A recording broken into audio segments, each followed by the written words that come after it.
আসসালামু আলাইকুম। আজকের আন্তর্জাতিক সংবাদে আপনাকে স্বাগতম। শুরুতেই জানিয়ে দেব সংবাদ শিরোনাম। জোর করে কাবুল দখল করলে তালেবান স্বীকৃতি পাবে না, জানালো ব্লিংকেন। চীনের চাঞ্চল্যকর তথ্য ফাঁস করল যুক্তরাষ্ট্র। দিল্লিতে সোনিয়া মমতা বৈঠক, বিজেপিকে হারাতে গড়ছেন জোট। তুরস্ক আজারবাইজান দুই দেশ এক জাতি। এক সপ্তাহে 90% মানুষকে টিকা দিয়ে দৃষ্টান্ত ভুটানের। পশ্চিমকে বিশ্বাসে কাজ হয় না, বলল ইরান। এবং বিমানবন্দরেই করোনা হাসপাতাল বানালো থাইল্যান্ড। এতক্ষণ শুনছিলেন সংবাদ শিরোনাম, এবার বিস্তারিত।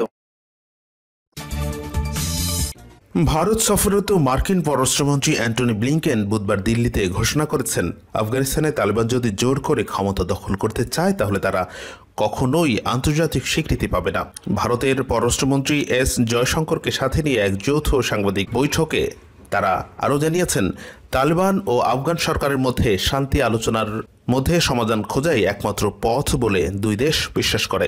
আমেরিকা, ভারত, অস্ট্রেলিয়া ও জাপানকে নিয়ে গঠিত যে কোয়াড জোটকে নিয়ে চীন বেশ কিছুদিন ধরে আপত্তি জানিয়ে আসছে, সেই প্ল্যাটফর্মেও সহযোগিতা অব্যাহত থাকবে বলে উভয় দেশই অঙ্গীকার ব্যক্ত করে। বস্তুত এই বছরের গোড়ায় বাইডেন প্রশাসন ওয়াশিংটনে দায়িত্ব নেওয়ার পর মার্কিন পররাষ্ট্রমন্ত্রী অ্যান্টনি ব্লিংকেনের এটাই ছিল প্রথম ভারত সফর। মঙ্গলবার সন্ধ্যায় দিল্লিতে এসে পৌঁছানোর পর তিনি বুধবার সকালে প্রথম বৈঠক করেন ভারতের সুশীল সমাজের বাছাই করা কয়েক প্রতিনিধির সাথে। তারপর একে একে দেখা করেন দেশের জাতীয় নিরাপত্তা উপদেষ্টা অজিত ডোভাল, পররাষ্ট্রমন্ত্রী এস জয়শঙ্কর ও প্রধানমন্ত্রী নরেন্দ্র মোদীর সাথে। সবগুলো বৈঠকেই আলোচনায় একটা বড় অংশ জুড়ে ছিল আঞ্চলিক নিরাপত্তা তথা আফগানিস্তানের বর্তমান পরিস্থিতি। পরে বিকেলে দুদেশের যৌথ সাংবাদিক সম্মেলনে আফগানিস্তান নিয়ে এক প্রশ্নের জবাবে সেক্রেটারি ব্লিংকেন বলেন, এটা ঠিকই যে গত সপ্তাহে আমরা বেশ কয়েকটি জেলা সদরে তালেবানের অগ্রযাত্রা দেখেছি। প্রাদেশিক কয়েকটি রাজধানীও তারা কবজা করতে চাইছে। যেসব এলাকা তারা দখল করছে সেখানে নির্যাতন চালানোর খবর আসছে, যেগুলো সত্যি বিচলিত করার মতো। পাশাপাশি আমি এটাও বলবো, তালেবান কিন্তু বহুদিন ধরেই আন্তর্জাতিক স্বীকৃতি চাইছে তাদের উপর থেকে নিষেধাজ্ঞা তুলে নেওয়া হোক এবং তাদের নেতারা যাতে দুনিয়ায় অবাধে ঘুরে বেড়াতে পারে। কিন্তু আফগানিস্তানে জোর করে ক্ষমতা দখল করতে গেলে বা নিজেদের লোকদের উপর অত্যাচার করে সে লক্ষ্য পূরণ হবে না। পারমাণবিক ক্ষেপণাস্ত্র সংরক্ষণ ও উৎক্ষেপণের সক্ষমতা বাড়িয়ে তুলছে চীন। মার্কিন বিজ্ঞানীরা জানিয়েছে, পারমাণবিক অস্ত্রের জন্য চীন নতুন আরও 110টি ক্ষেপণাস্ত্র সাইলো নির্মাণ করেছে। বেজিং তাদের জিনজিয়াং অঞ্চলের পূর্বে হামির কাছে সাইলোর একটি নতুন ক্ষেত্র নির্মাণ করেছে, এমন ছবি ধরা পড়েছে স্যাটেলাইটে। এতে উদ্বেগ প্রকাশ করেছে যুক্তরাষ্ট্র। চীনের সামরিক কর্মকাণ্ডের বিরুদ্ধে যেন পিছু ছাড়ছে না যুক্তরাষ্ট্র। বুধবার দেশটির ক্ষেপণাস্ত্র নিয়ে চাঞ্চল্যকর খবর দিয়েছে আমেরিকার ফেডারেল অফ সায়েন্টিস্ট AFS। দেশটির দক্ষিণ পূর্বের উমেনের মরু এলাকায় প্রায় 120টি সাইলো নির্মাণ করেছে বেজিং। সাইলো হলো ভূগর্ভস্থ স্থাপনা যেখানে বোমা বহনকারী নিয়ন্ত্রিত ক্ষেপণাস্ত্র নির্দিষ্ট লক্ষ্য ছোড়ার জন্য প্রস্তুত রাখা হয়। বেজিংয়ের এমন তৎপরতায় উদ্বেগ জানিয়েছে পেন্টাগন কর্মকর্তারা এবং রিপাবলিকান দলের কংগ্রেস সদস্যরা। এই বিষয়ে মাইক টার্নার বলেন, চীনের পারমাণবিক অস্ত্রের মজুদ উদ্বেগজনক এবং সেগুলো মোতায়েন করা হচ্ছে যুক্তরাষ্ট্র এবং মিত্রদের হুমকি দেওয়ার জন্য। রিপাবলিকান দলের মাইক রজার্স বলেন, চীনে অস্ত্রের মজুদ বাড়ানোর বিষয়টি নির্দেশ করছে যে ওয়াশিংটনের পারমাণবিক অস্ত্রের মজুদেরও দ্রুত আধুনিকায়নের পদক্ষেপ নেওয়া দরকার। 2020 সালে পেন্টাগনের একটি প্রতিবেদনে বলা হয়েছে, চীনের পারমাণবিক বোমার মজুদ সর্বনিম্ন অবস্থায় 200টির মতো এবং যেহেতু বেজিং তাদের সামরিক বাহিনী আধুনিকায়নের পদক্ষেপ নিয়েছে, তাই এই মজুদ দ্বিগুণ করা হতে পারে। বুধবার সুইজারল্যান্ডের জেনেভায় রাশিয়ার সঙ্গে মার্কিন উপপররাষ্ট্রমন্ত্রী ওয়েন্ডি শেরম্যানের অস্ত্র নিয়ন্ত্রণ বিষয়ে আলোচনায় বসার আগে চীনের নতুন সাইলো নির্মাণের খবর এলো। গত এপ্রিল-মে মাসে পশ্চিমবঙ্গের বিধানসভা নির্বাচনের পর প্রথমবারের মতো দিল্লিতে ভারতের প্রধান বিরোধী দল কংগ্রেসের প্রধান সোনিয়া গান্ধীর সঙ্গে সাক্ষাৎ করেছেন মুখ্যমন্ত্রী মমতা বন্দ্যোপাধ্যায়। আগামী 2024 সালে লোকসভা নির্বাচনে দেশটির বর্তমান ক্ষমতাসীন রাজনৈতিক দল ভারতীয় জনতা পার্টি অর্থাৎ বিজেপি সরকারকে হারাতে জোট গঠনের উদ্যোগ নিতে তাদের এই সাক্ষাৎ অনুষ্ঠিত হয়েছে। মমতার সঙ্গে সাক্ষাতে দিল্লিতে সোনিয়া গান্ধী ছাড়াও কংগ্রেসের নেতা রাহুল গান্ধীও উপস্থিত ছিলেন। সোনিয়ার সঙ্গে 45 মিনিটের বৈঠকের পর সাংবাদিকদের সঙ্গে আলাপকালে মমতা বলেন, সোনিয়া গান্ধী আমাকে চা পানের আমন্ত্রণ জানিয়েছিলেন এবং সেখানে রাহুলজিও ছিলেন। আমরা পেগাসাস কেলেঙ্কারি এবং দেশের কোভিড পরিস্থিতি নিয়ে আলোচনা করেছি। আমরা বিরোধীদের ঐক্য নিয়েও কথা বলেছি। বিজেপিকে হারানোর জন্য প্রত্যেকেই ঐক্যবদ্ধ হতে হবে, প্রত্যেকে একসাথে কাজ করতে হবে। গত 5 দিন ধরে দিল্লিতে আছেন পশ্চিমবঙ্গের এই মুখ্যমন্ত্রী। গতকাল কংগ্রেসের জ্যেষ্ঠ নেতা কমল নাথ এবং আনন্দ শর্মার সঙ্গেও সাক্ষাৎ করেছেন তিনি।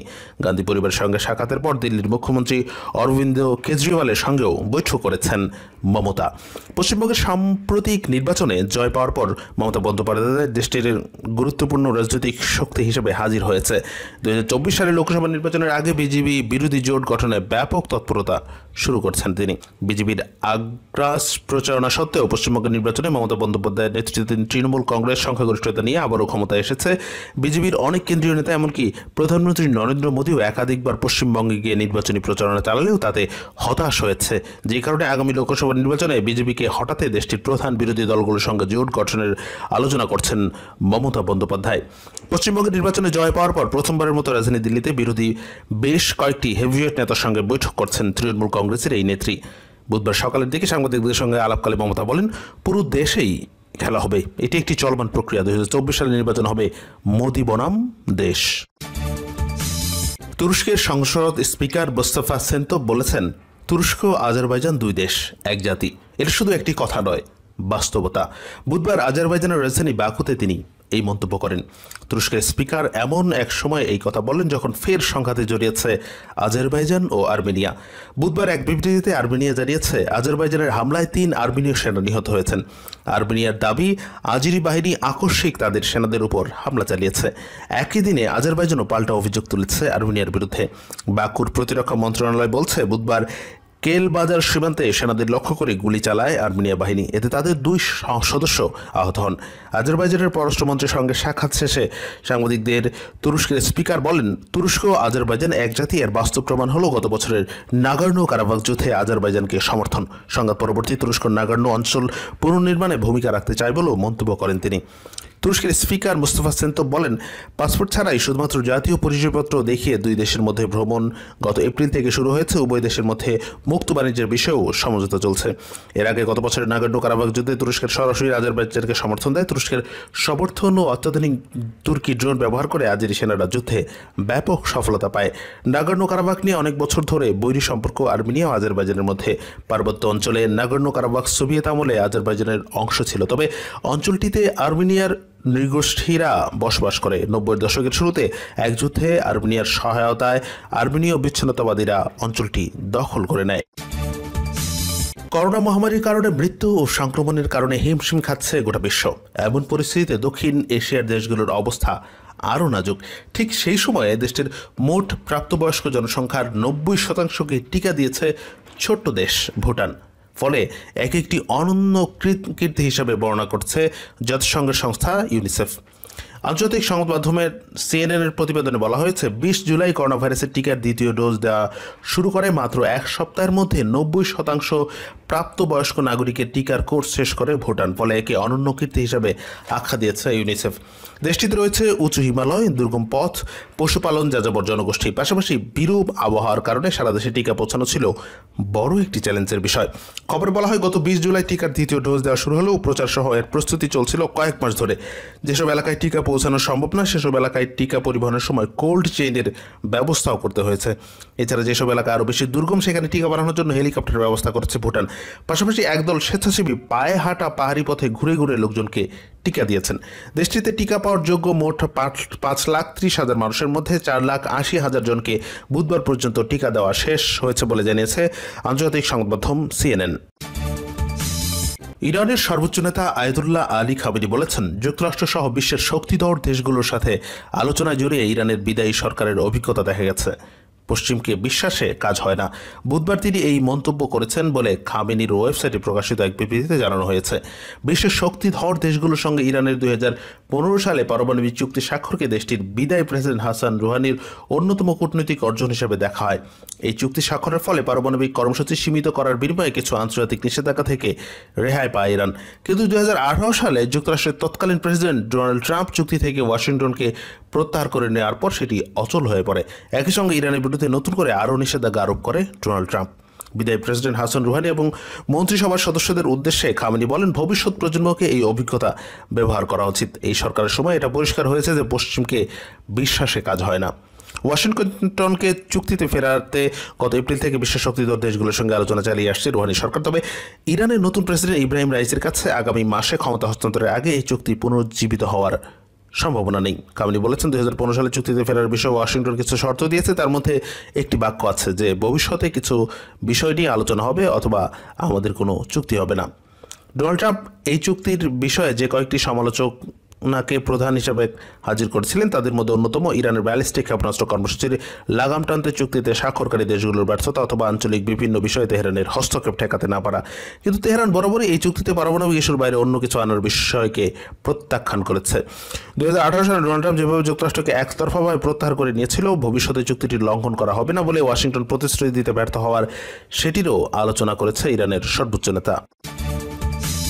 প্রতিদিন বাড়তে থাকা করোনা রোগীর চাপ সামলাতে থাইল্যান্ডের একটি বিমানবন্দরে অস্থায়ী কোভিড-19 হাসপাতাল বানিয়েছে দেশটির সরকার ও স্বেচ্ছাসেবকরা।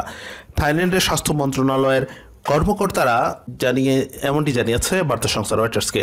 এতে বলা হয়, রাজধানীর ব্যাংককের ডন মুয়াং বিমানবন্দরের কার্গো গুদাম ঘরটি করোনা হাসপাতালে রূপান্তরিত করা হয়েছে। সেখানে করোনা রোগীদের জন্য শয্যা রয়েছে 1080টি। হাসপাতালের পরিচালক এবং থাই সেনাবাহিনীর অবসরপ্রাপ্ত মেজর জেনারেল রিনথং নান্না রয়টার্সকে বলেন, এটি একটি লেভেল 1+ ফিল্ড হাসপাতাল। প্রচুর রোগী এখানে ভর্তি হতে পারবেন এবং সেসব রোগীকে ভর্তি করা হবে যারা করোনার মৃদু বা মাঝারি উপসর্গ বহন করছেন। তিনি বলেন, গুরুতর অসুস্থ রোগীদের জন্য পৃথক একটি ইউনিট করা হচ্ছে। সেটির কাজ এখনও শেষ হয়নি। কাজ শেষ হওয়ার আগ পর্যন্ত এই হাসপাতালে ভর্তি কোনো রোগী গুরুতর অসুস্থ হয়ে পড়লে তাকে অন্য হাসপাতালে স্থানান্তরের ব্যবস্থা রাখা হয়েছে। করোনা ভাইরাসের অতি সংক্রামক ধরন ডেল্টার প্রভাবে দক্ষিণ পূর্ব এশিয়ার অন্যান্য দেশের মতো থাইল্যান্ডেও প্রতিদিন বাড়ছে করোনায় আক্রান্ত ও মৃতের সংখ্যা। 2020 সালে মহামারীর শুরুর পর থেকেও এই পর্যন্ত থাইল্যান্ডে করোনায় আক্রান্ত হয়েছেন মোট 5,43,361 জন এবং মারা গেছেন 4,397 জন। এর মধ্যে বুধবার দেশটিতে করোনায় আক্রান্ত হয়েছেন 16,553 জন এবং মারা গেছেন 133 জন। মহামারীর শুরুর পর থেকে এ পর্যন্ত যেসব দিনে থাইল্যান্ডে বিপুল সংখ্যক আক্রান্ত মৃত্যুর ঘটনা ঘটছে তার মধ্যে বুধবার অন্যতম। সংক্রমণ ঠেকাতে ইতিমধ্যে দেশটির 76টি প্রদেশের 13টিতে রাত্রিকালীন কারফিউ জারি করেছে থাই সরকার। কিন্তু তারপরও নিয়ন্ত্রণ করা যাচ্ছে না দৈনিক আক্রান্ত ও মৃতের সংখ্যা। চলতি বছর থাইল্যান্ডের রাজা মহা বাজি রালংকর্নের 69তম জন্মবার্ষিকী পালন করেছে।